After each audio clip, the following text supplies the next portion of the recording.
What is going on, guys? Welcome back to the Cash Protocol. My name is Sam, and got my buddy Justin here, and we're going to be talking about the OnePlus 8 and if you should upgrade to it. What do you say to that, Justin? Well, there's a lot of spec changes if you want that we're going to be going over. And if you have the OnePlus 7 or even just another phone and looking to upgrade to the 8, hopefully our information will help you out with that decision. Yeah, I mean, I own a OnePlus device myself. I own the OnePlus 7T Pro McLaren edition, and I don't know if McLaren! yeah, right. It's insane because every time they make a phone, like the names just keep continuing to get longer and longer, especially with the I know. OnePlus 7 Pro T edition. And I'm just like, this is not a Subway sandwich that we're gonna eat here. This is just a phone. So with that being said, we actually have a table that we can actually go over with you guys. It kind of breaks down the differences between all the different variants. So Justin, why don't you go ahead and lead us through that? All right, well, obviously we have the OnePlus 7 Pro, the OnePlus 7, OnePlus 8 Pro, and then OnePlus 8. That's going to be the four phones we're kind of be focusing on. Because again, the main focus of this is just to talk about the previous version to the current version. So OnePlus 7, the main thing obviously is Snapdragon 855 processor. I say the main thing because that's the processor. That's what runs the phone. The new ones have the Snapdragon 865, so you get a little more speed out of that. I think the second most important thing with the phone is what? Battery life, right, guys? So you got the 4,000 milliamp battery that's in the 7 Pro compared to the 4510 milliamp of the 8 Pro.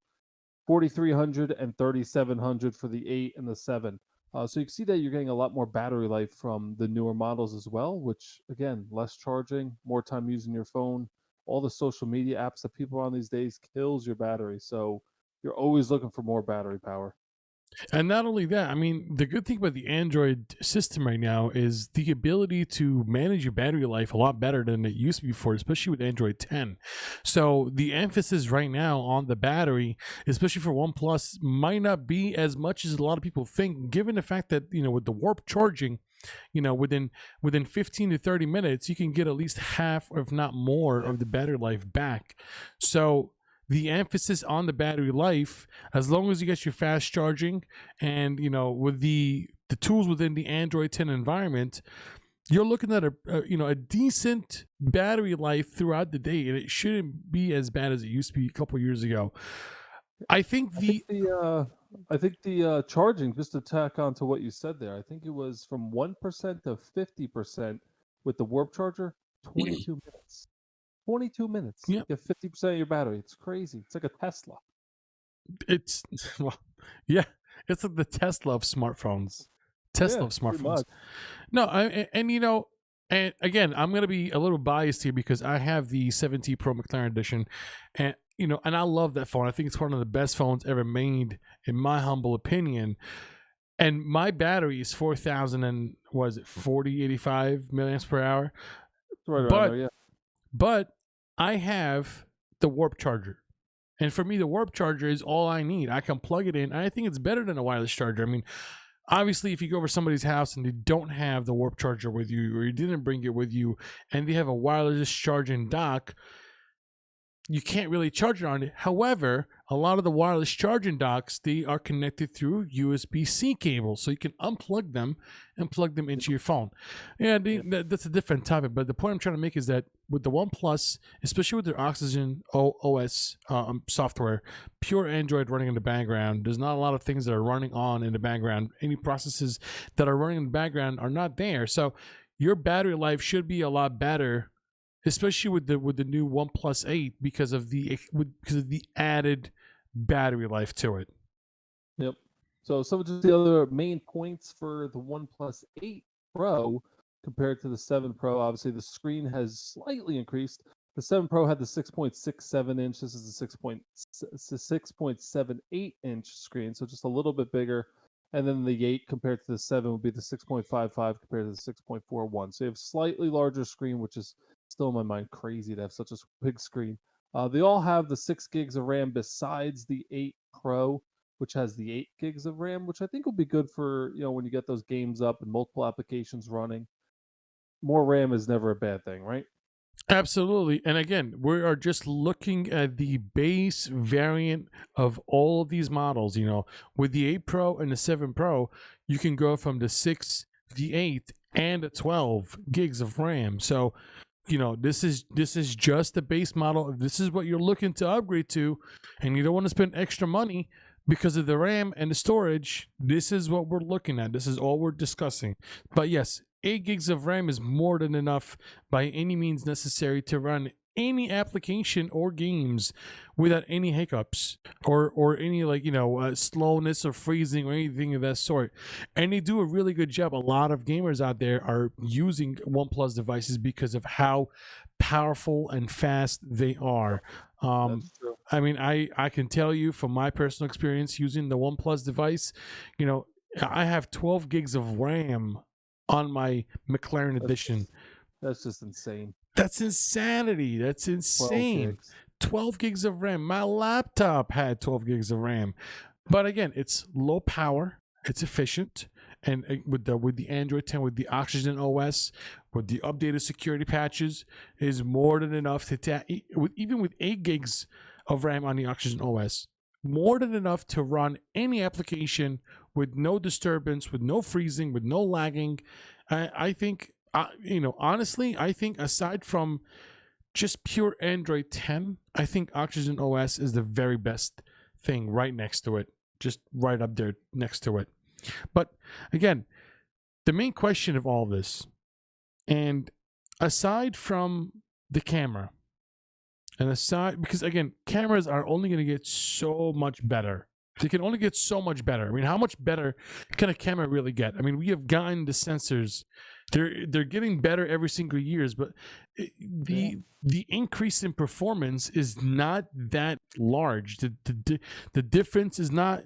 It's not like when we went from 3 megapixel cameras to 5, and then to 8, and then to 16. It's such a minute difference. People freak out about them though.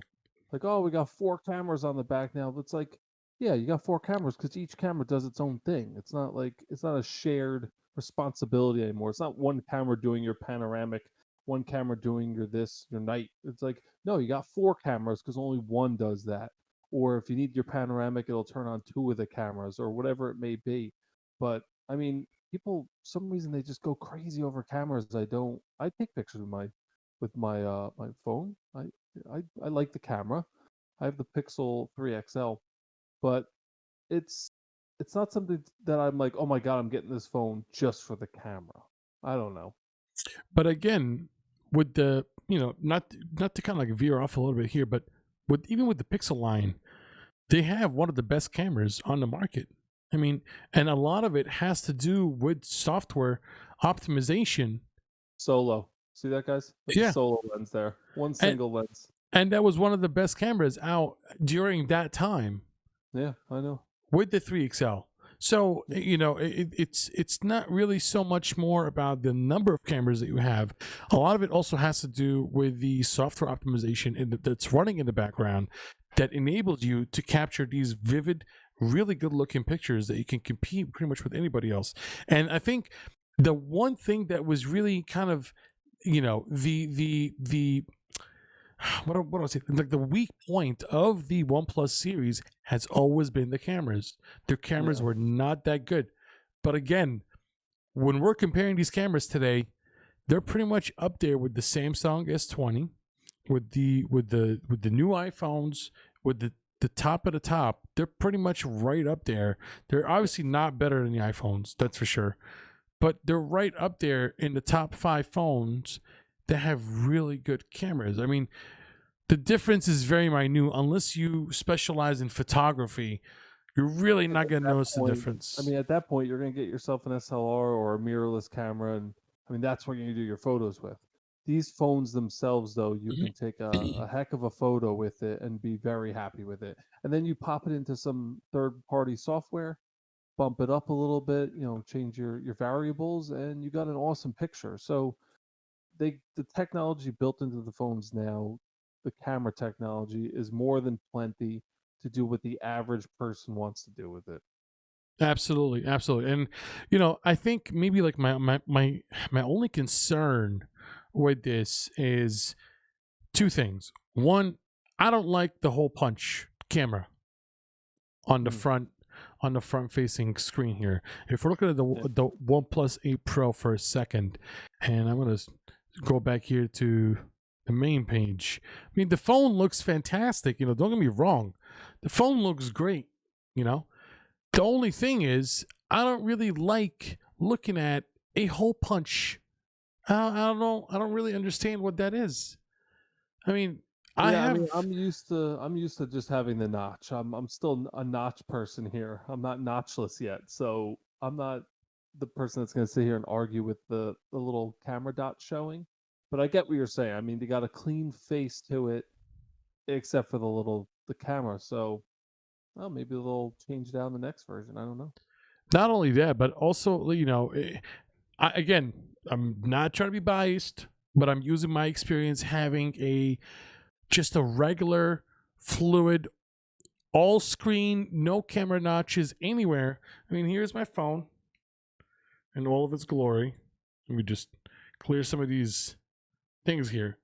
It's a beautiful, beautiful, obviously you guys can't really see because of the light in the background, but the light, the entire display, no notches, nothing at all, and I love it. And I can't really think of myself going back to a display that will have a notch in it or have a hole punch in it. Once you And go I'm an all and I'm over screen, here like, I don't really care about it. I mean, but I think that's a video in itself, the conversation of the notch to no notch.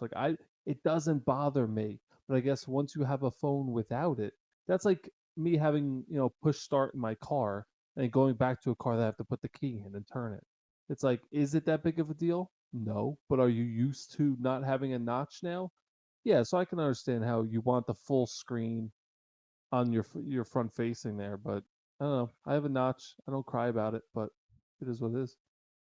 yeah, and the other thing as well too is that the good thing about the new phone, and again, if you have the OnePlus line, okay, if you have that OnePlus line, starting with the OnePlus 7 Pro, you already have 90 hertz display. Mm. You already have that. Going to 120 hertz, again, you're not going to feel it. Literally, your eyes cannot tell the difference. Anything over, what is it, 30 hertz or 60 hertz? I think it's 60 hertz, I think it's around 60. After that, right? You it's really so can't minute. tell. You really can't tell the difference. So, I mean, they use it as a selling point. Obviously, of the course, higher the numbers, just like TVs. I mean, the higher the numbers, oh, it has to be better. But are you really gonna notice it? Like, what are you doing on your phone that a 90 hertz screen is going to be so far inferior to that 120? They're like, no, I have to have the 120 because I watch Seinfeld or something. Like, it's just not gonna. It just doesn't make sense to me for that to be a big selling point of the newer model. I know, but we can spend hours and hours and hours talking about this, but there is one thing that I'm really excited about, which is Mhm. the certification, waterproof Okay. certification. Okay. Yeah. They got Finally. it, the IP68, Finally. baby. You can jump in the water with that thing, go underwater, you can dive, you can do whatever you want, no problem. I mean, listen, here's the deal. OnePlus was very, very smart about doing this because if you notice in the older phones, they never really talked about it. But technically speaking, their phones were waterproof. They just didn't pay for the certification because it was a lot of Yeah. money. And so they Yeah. kind of saved money on that. But we all knew that you can go in the water with it, no problems. You can dip it in an entire jug of water, no issues whatsoever. But They now, just couldn't legally say it, so now they can. absolutely peace You of know. mind.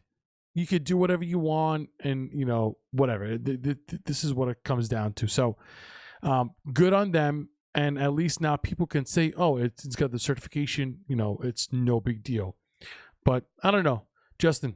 Final thoughts on this. Do you think Well, it's worth it to upgrade? What kind of phone do you have that you should upgrade from? And if you don't have that phone, should you still upgrade it from? well, listen. Like I said, I have the Pixel X 3 XL.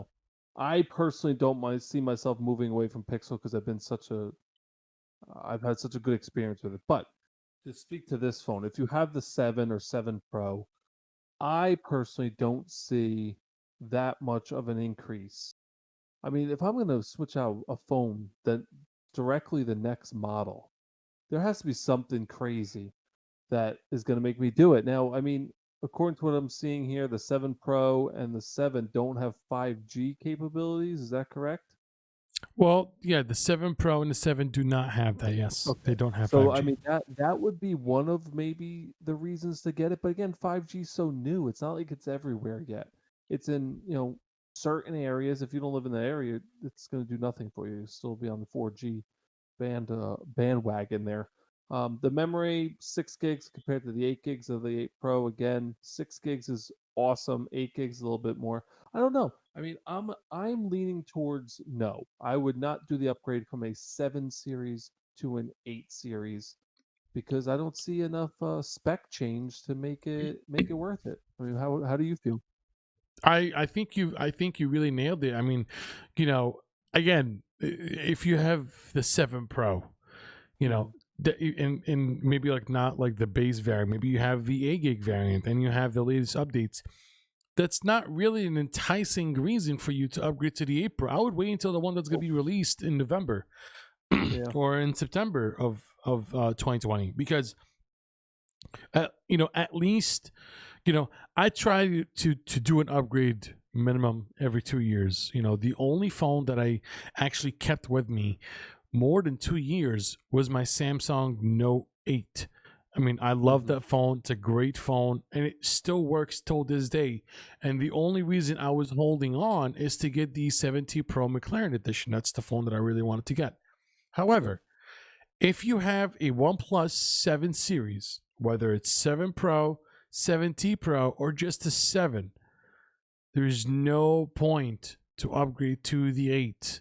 If you have a Pixel 3 XL, there's no point to upgrade to the 8. I would wait until the one that's coming out later this year because one, you might get more features in the upcoming phone than this one.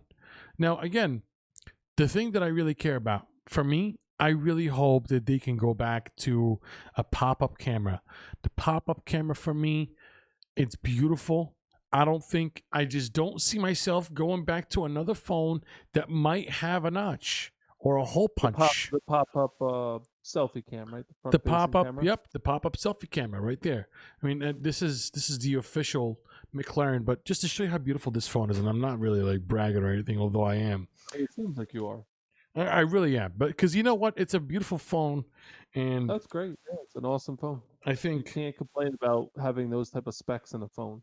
I mean, obviously, like the camera is not all that, but again, camera is pretty good compared to what I had with the Samsung Note. It's a pretty good camera, and this is this is the phone. This is the back of the phone. It's beautiful. If you guys can see that, that is gorgeous. I love this phone. I think it's a great phone. If you have this phone with the pop-up camera, I think you guys can see it right here. Pop-up camera selfie right there. You really don't need to upgrade to the 8. I think the 8 is a good phone. I think it's a step in the right direction. I'm not so sure about the hole punch. I think they should have stuck with the pop-up selfie camera. But I think that they were afraid of too many moving parts, and that would result in, you know, We'll be doing warranties forever. yeah, warranties People forever. will be, people will be breaking those cameras, Absolutely, and absolutely. they'll be have to deal with that nightmare. So, All right, and final words. just to correct something, I just want to make sure people heard it right. The 8 Pro is the only one with the 120 hertz. If you get the 8, it has the same 90 hertz as the 7 Pro, Hmm. and the regular 7 has the 60 hertz. So there's a wide variety of hertz screens there, but again, the 120 on that Pro, I mean, that alone doesn't do much for me to make the swap. But yeah, guys, I mean, that's where I'm gonna leave it. I mean, I wouldn't do the upgrade. We're already in what, May now? So Oh yeah. wait till November, see what they put out, and then make your decision. Because if anything, the phones that we're talking about right now are just going to be cheaper. Absolutely, absolutely, and I think that come October time, the OnePlus 8 Pro is definitely going to go on sale again. I mean, this is just the cycle that we're getting used to. This is what happens every single Yeah. year. So The phone is going to go on sale at that time. I mean, again, I have the Snapdragon A55 Plus. To me, this A65 is a 15% incremental increase performance. I'm not going to notice it, you know? So Nope. I would say if you have the OnePlus 7, hold off until the end of this year. You're going to get a lot of better deals, especially with Black Friday coming during November and the holiday season in December. So definitely hold off. And they'll probably release a McLaren edition again in December, like they do every single year now. So with that being said, I don't really think you guys should upgrade. I think you should hold off and then wait for the new one to come out this year. With that being said, we thank you guys so much for tuning in, and we'll be seeing you in the next one. See you guys.